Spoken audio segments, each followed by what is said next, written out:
हाय दोस्तों सितंबर का महीना सरकारी नौकरी की तैयारी करने वाले कैंडिडेट्स के लिए ना बहुत अमेजिंग है। अब देखिए महीने की शुरुआत हो गई और इतनी बड़ी बड़ी वैकेंसियां आ गई। पहले आरआरबी एनटीपीसी, उसके बाद आईटीबीपी और अब इस लिस्ट में ना एक और वैकेंसी ऐड हो गई है और वो सिर्फ 500 या 600 पद पर नहीं बल्कि करीब 1200 पदों पर है और ये भर्ती निकली है सीआईएसएफ में। सीआईएसएफ में भी कांस्टेबल के लिए 1100 से ज्यादा पदों पर भर्ती निकल गई है और उसका एप्लीकेशन का प्रोसेस भी शुरू हो गया है। अगर आपको सीआईएसएफ में कांस्टेबल बनना है, पैरामिलिट्री फोर्स का हिस्सा बनना है, सरकारी नौकरी लेनी है तो आपको ना ये वीडियो एंड तक देखना होगा, बीच में नहीं स्किप करना होगा ताकि कोई भी इंफॉर्मेशन आपसे मिस ना हो जाए। तो चलिए शुरू करते हैं।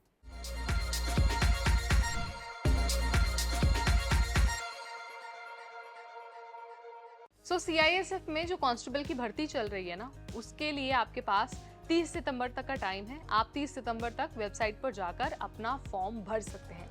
अगर आपको पैरामिलिट्री फोर्स का हिस्सा बनना है तो वेबसाइट है CISFRECTT.CISF.gov.in। ये रिक्रूटमेंट वाली वेबसाइट है। आप यहाँ पर जाकर अपना एप्लीकेशन फॉर्म भर सकते हैं, अपनी डिटेल्स अपलोड कर सकते हैं और अपना जो डॉक्यूमेंट है वो भी अपलोड कर सकते हैं। अब आपको ना एक बार एलिजिबिलिटी क्राइटेरिया और एज लिमिट के बारे में भी बता देते हैं, क्योंकि सरकारी नौकरी में ये सारी चीजें फॉर्म भरने से पहले भी उतनी ही मायने रखती हैं जितना कि आपके एग्जाम के दौरान। ठीक है, अगर हम बात करते हैं एजुकेशनल क्वालिफिकेशन की, एलिजिबिलिटी के पहले चरण की, तो कैंडिडेट्स को 12th पास होना बहुत ज़रूरी है, वो भी साइंस स्ट्रीम से। और एक और बात बहुत नोट करने वाली ये है कि फीमेल कैंडिडेट्स इस भर्ती का हिस्सा नहीं बन सकती हैं। ये जो कांस्टेबल की भर्ती आई है ना 1100 से ज़्यादा पदों पर, वो सिर्फ और सिर्फ मेल कैंडिडेट्स के लिए है और वही वेबसाइट पर जाकर अपना फॉर्म भर सकते हैं। लेकिन इसके अलावा आपको एज का भी बहुत ध्यान रखना है। मिनिमम एज 18 साल है इस वैकेंसी के लिए और मैक्सिमम एज 23 साल है। इससे कम या फिर इससे ज़्यादा अगर आपकी एज होती है as a general category candidate तो आप इस भर्ती का हिस्सा नहीं बन पाएंगे। इस बात को भी नोट डाउन करके रख लीजिए।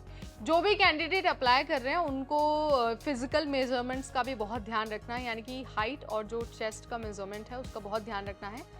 जो जनरल कैटेगरी के मेल कैंडिडेट हैं उनकी मिनिमम हाइट 170 सेंटीमीटर होनी चाहिए। इससे अगर कम होती है आपकी हाइट तो आप फॉर्म नहीं भर पाएंगे। इसके अलावा अगर हम चेस्ट एक्सपेंशन की बात करें तो 80 से 85 सेंटीमीटर होनी चाहिए। अगर इससे कम होती है तो भी कैंडिडेट एलिजिबल नहीं होंगे इस भर्ती के। इस बात को भी आपको ध्यान में रखना है। उसके बाद बारी आती है सिलेक्शन प्रोसेस की। तो सबसे पहले आपको फिजिकल देना होगा। फिजिकल के बाद बारी आएगी रिटन एग्जाम की।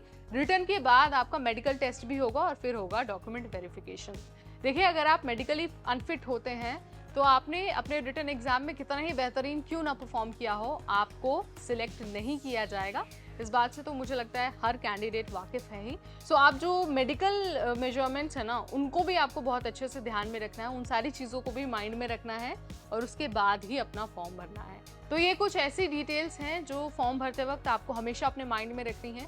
कोई भी चीज़ आपको स्किप नहीं करनी है, कोई भी डॉक्यूमेंट आपको गलत अपलोड नहीं करना है, गलत दावा नहीं करना है, क्योंकि आप कुछ भी कर लीजिए अगर आपके डॉक्यूमेंट सही नहीं होते हैं, आपने अगर सही डिटेल अपलोड नहीं की है तो आपका कैंडिडेचर कैंसिल हो जाएगा और हो सकता है कि आप आने वाले एग्जाम्स का भी हिस्सा न बन पाए।